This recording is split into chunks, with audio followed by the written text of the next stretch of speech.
So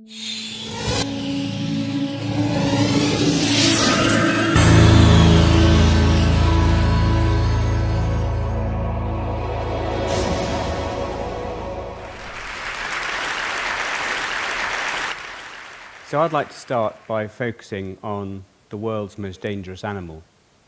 Now, when you talk about dangerous animals, most people might think of lions or tigers or sharks. But of course, the most dangerous animal is the mosquito. The mosquito has killed more humans than any other creature in human history. In fact, probably adding them all together, the mosquito has killed more humans. And the mosquito has killed more humans than wars and plague.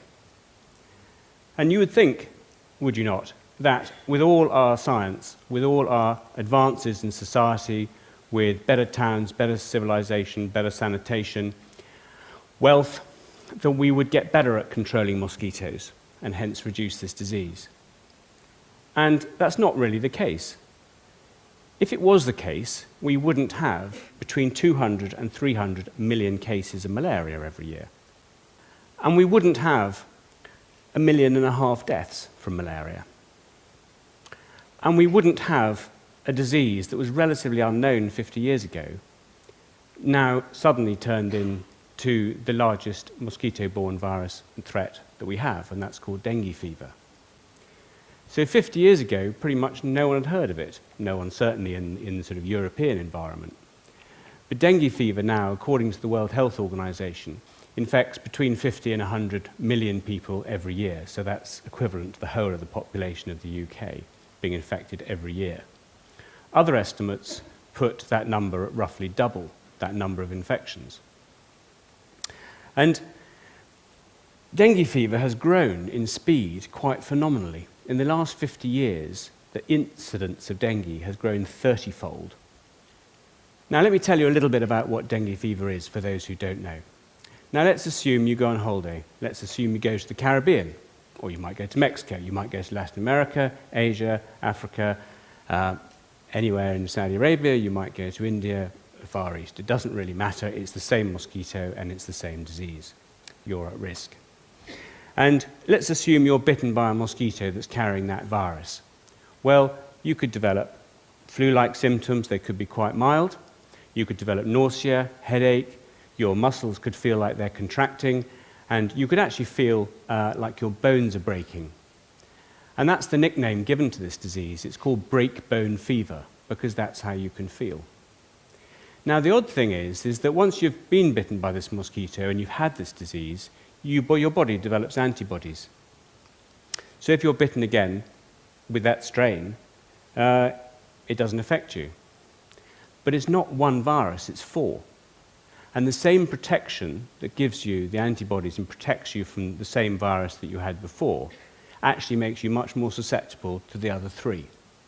So the next time you get dengue fever, if it's a different strain, you're more susceptible, you're likely to get worse symptoms, and you're more likely to get the more severe forms, hemorrhagic fever or shock syndrome.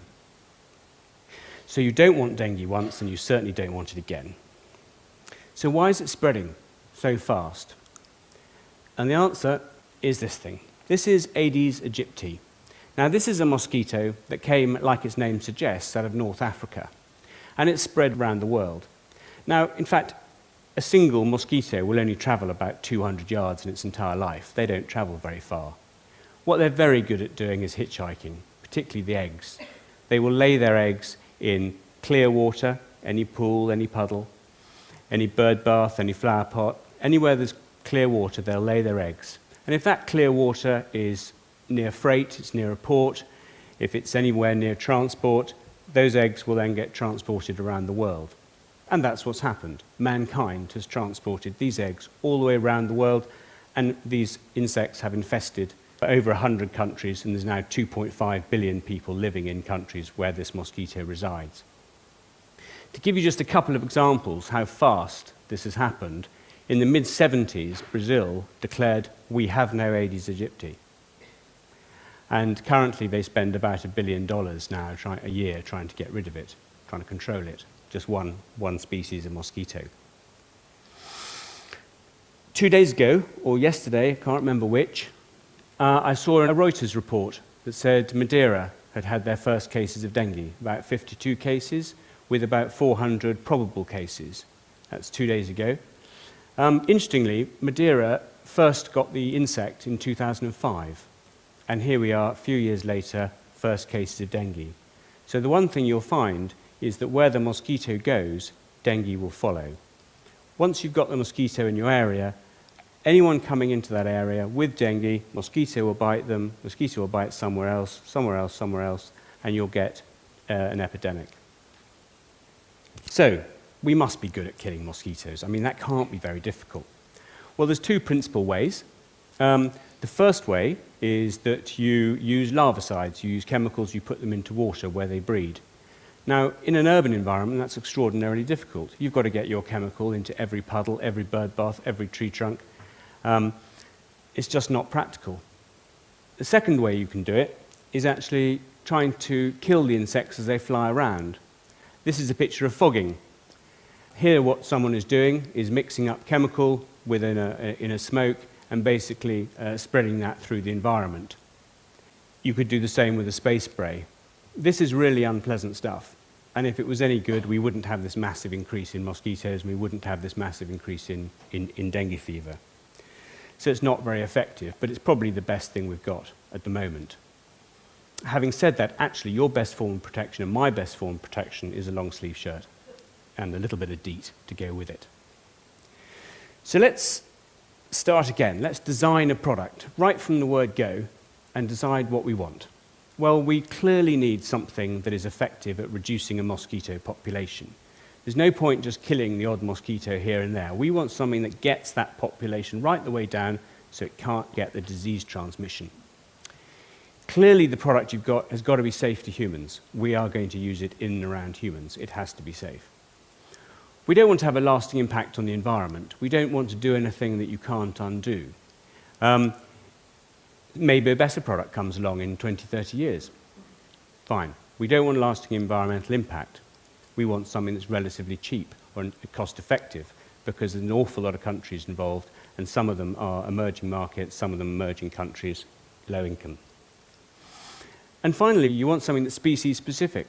You want to get rid of this mosquito that spreads dengue, but you don't really want to get all the other insects. Some are quite beneficial, some are important to your ecosystem. This one's not, it's invaded you.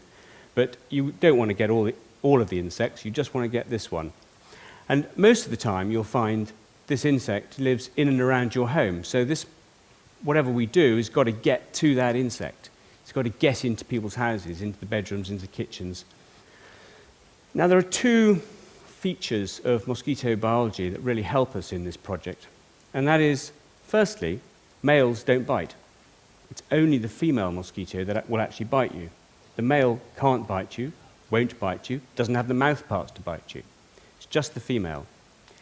And the second is a phenomenon that males are very, very good at finding females.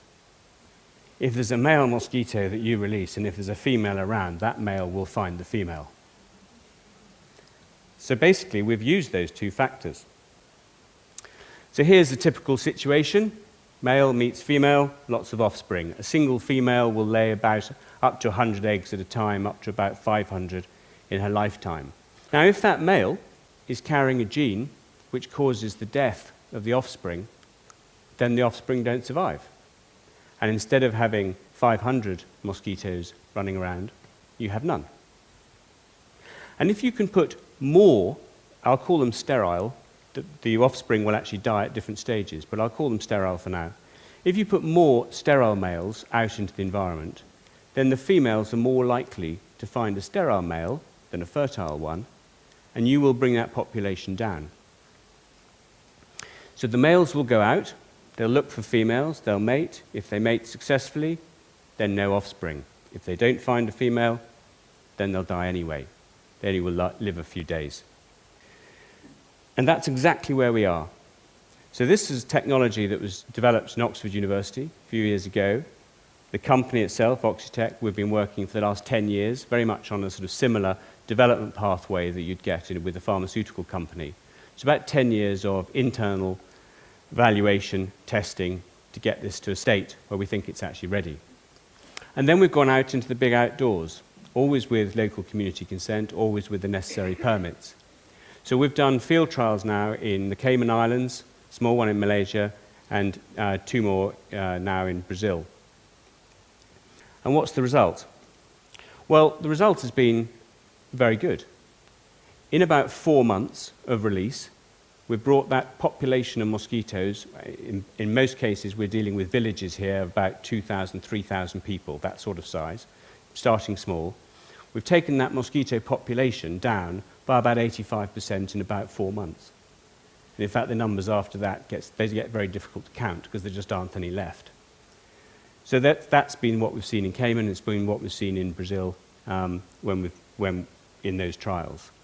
And now what we're doing is we're going through a process to scale up to a town of about 50,000, so we can see this work at big scale. And we've got a production unit in Oxford, or just south of Oxford, where we actually produce these mosquitoes. We can produce them in a space a bit more than this red carpet. I can produce about 20 million a week.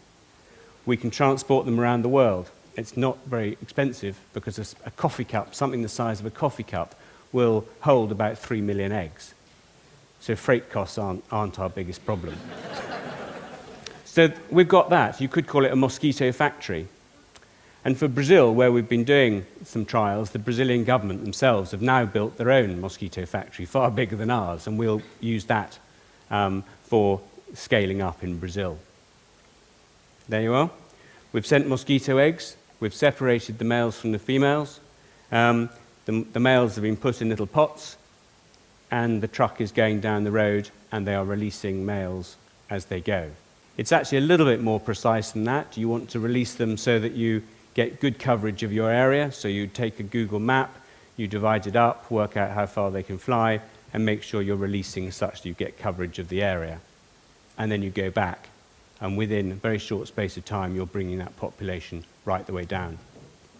We've also done this in agriculture.